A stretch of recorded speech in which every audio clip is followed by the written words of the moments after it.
யாத்திராகமம் 23ஆம் அதிகாரம் 25வது வசனம். உங்கள் தேவனாகிய கர்த்தரையே சேவிக்க கடவீர்கள். அவர் உன் அப்பத்தையும் உன் தண்ணீரையும் ஆசீர்வதிப்பார். உன் வியாதியை உன்னிலிருந்து விலக்குவேன். பாருங்க, ஆண்டவராகிய இயேசு கிறிஸ்து உங்களுக்கும் எனக்கும் பண்ணக்கூடிய வாக்கு என்னவென்றால், அவர் உன் அப்பத்தையும் உன் தண்ணீரையும் ஆசீர்வதிப்பார் என்று. எப்பொழுது உன் அப்பத்தையும் உன் தண்ணீரையும் ஆசீர்வதிப்பார் என்றால், உங்கள் தேவனாகிய கர்த்தரை நீங்கள் சேவிக்கும் பொழுது, அவர் வழியில நீ நடக்கும் பொழுது. அழகாக போடப்பட்டிருக்கிறது பாருங்க, அதே வசனத்துல, உன் தேவனாகிய கர்த்தரையே சேவிக்க கடவீர்கள். உன் தேவனாகிய கர்த்தர் உன்னை உண்டாக்கினவர், உன்னை ரட்சித்தவர், இருளின் கிரியையிலிருந்து உன்னை மீட்டு கொண்டு வந்தவர், பாவத்தின் அடிமைத்தனத்திலிருந்து உன்னை எடுத்து வெளியில கொண்டுட்டு வந்தவர்.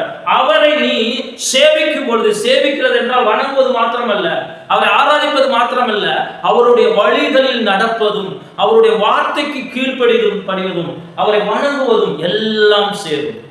அதை செய்யும் பொழுது, அவர் வார்த்தையை கேட்டு பரிசுத்தமாய் வாழும் பொழுது, உண்மையாய் வாழும் பொழுது, அவர் வெளிச்சத்தின் வழியில நடக்கும் பொழுது, அவரை பின்பற்றும் பொழுது, உன் அப்பமும் ஆசீர்வதிக்கப்படும், உன் தண்ணீரும் ஆசீர்வதிக்கப்படும்.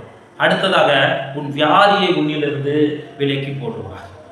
எப்பொழுது என்றால், நீ அவரை சேவிக்கும் பொழுது, உண்மையாக சேவிக்கும் பொழுது, முழு இருதயத்தோடு அவரை சேவிக்கும் பொழுது, முழு பலத்தோடு அவரை சேவிக்கும் பொழுது, என்ன வந்தால் அவர் போதும் என்று இருக்கும் பொழுது, உன் வியாதியை உன்னிலிருந்து நீக்கி போடுவார். உன் தண்ணீரையும் உன் அப்பத்தையும் ஆசீர்வதித்து என்றென்றும் இருக்கும்படி செய்வார். யோபுக்கு அதுதான் செஞ்சார்.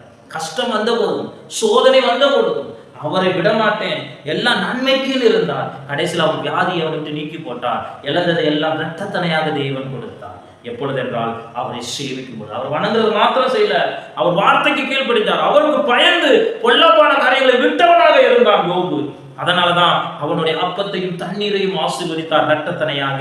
அவன் வியாதியும் அவனிலிருந்து நீக்கி போட்டான். இன்னைக்கு நீங்களும் அவரை உண்மையாக சேவிக்கும் பொழுது, நிச்சயமாக உன் அப்பமும் உன் தண்ணீரும் ஆசீர்வதிக்கப்படும், உன் வியாதியும் முன்னிலிருந்து விலக்கி போடுவார்.